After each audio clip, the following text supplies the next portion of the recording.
Welcome back, cruise friends, to my Alaska series. Today, I am taking you along on my port visit to Sitka, Alaska.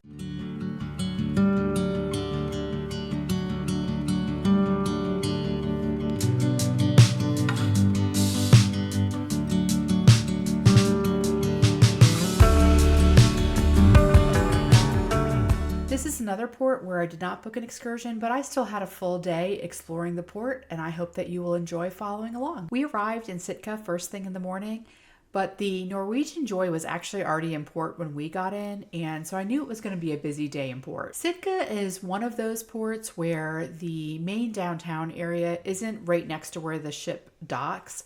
So they did have shuttle buses set up to take us into downtown Sitka. Those shuttle buses, they were free, so we didn't have to pay anything for those. They took about 25 minutes to get to downtown Sitka, and they dropped us off right there at the visitor center. So one little tip is you can reserve a spot on a shuttle bus ahead of time. So they do have a website you can go to, and I'll include that in the description for this video. And so once you can reserve your time, when you go out to pick up the shuttle bus, there's a line for people that have a reservation, and then there's a separate line for folks that don't have a reservation. And the reservation folks always were able to get on first. So that's just a little tip if you want to go ahead and plan ahead and do that. We did not need reservations to come back to the ship. Once you're dropped off at the visitor center, there is a small museum in the visitor center. It costs $5 to enter, and it's a pretty quick visit. But it does give you a little bit of the history of Sitka so that you kind of have a sense of what you're going to see when you go out and about. From there, I opted to walk along the harbor area. As you're walking around, make sure you look up. There are quite a few bald eagles in Sitka, and so often we could see them up in the trees as we were walking along. Now, eventually, I made my way to the Sitka National Historic Park. Most people just call it the Totem Park, so there are quite a few totem poles in there that you can view as you walk through. It really ended up being one of my favorite walks of the cruise.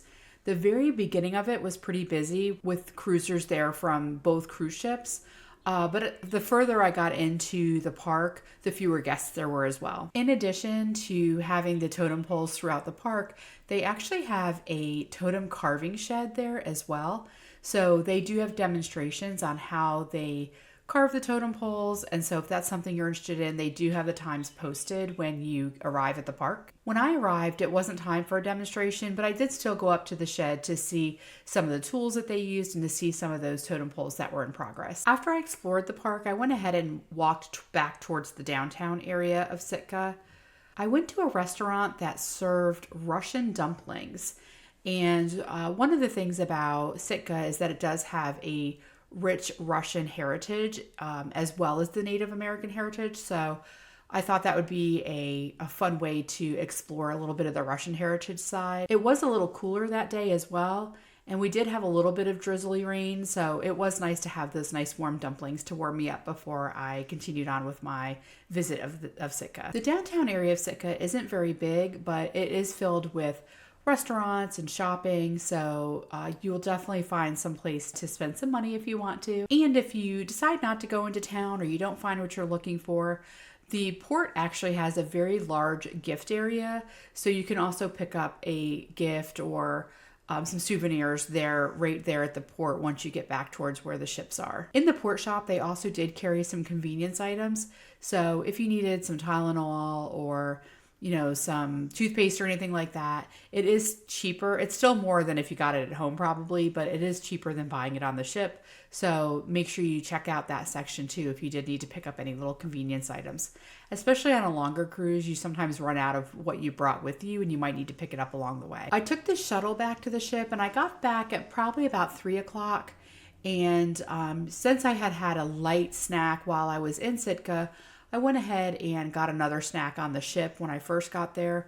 So I went ahead and had a soup and a mini sandwich, and that was a nice little treat to have after being out in the cooler day that day. After that, I headed to Coffee and Cones, which is on the Lido deck or the 15th deck of the ship. And it's right next to the pizza place, but It allows you to get a specialty coffee or a soft serve ice cream. And they also have the specialty desserts available there, the sundaes that are available as part of the specialty dessert program. I like to go there in the afternoons to get a latte. The barista that made the lattes there in the afternoon was especially talented with his latte art. So that was a fun way for me to enjoy a little coffee beverage on the afternoons after a port day. It was also quieter and usually less busy than going to the International Cafe, which I believe is on the 7th deck.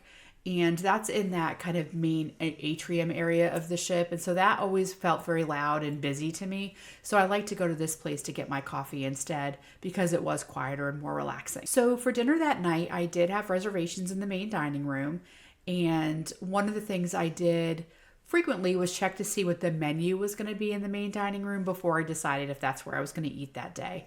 And on this particular day, they were having beef Wellington, which is one of my favorite things to eat. So I was very excited to go to the main dining room this night. And when I got back to my cabin after dinner, the information about Glacier Bay was waiting for me because that was going to be the next part of our cruise, was our scenic cruising day through Glacier Bay. I know Glacier Bay is one of the highlights for a lot of people that cruise to Alaska. And there are only a few cruise lines that have the permits required to go to Glacier Bay. So Princess Cruise Lines and Holland America are the two that have somewhat of a monopoly on that. And so it was exciting that we were going to be able to go in there the next day. And when we sail into Glacier Bay, we do start that pretty early in the morning. So I did make it an early night to make sure that I could be up early and get a coffee and maybe a little light breakfast before going out onto the deck to enjoy the view of Glacier Bay. So that was my quiet, low-key day in Sitka, Alaska.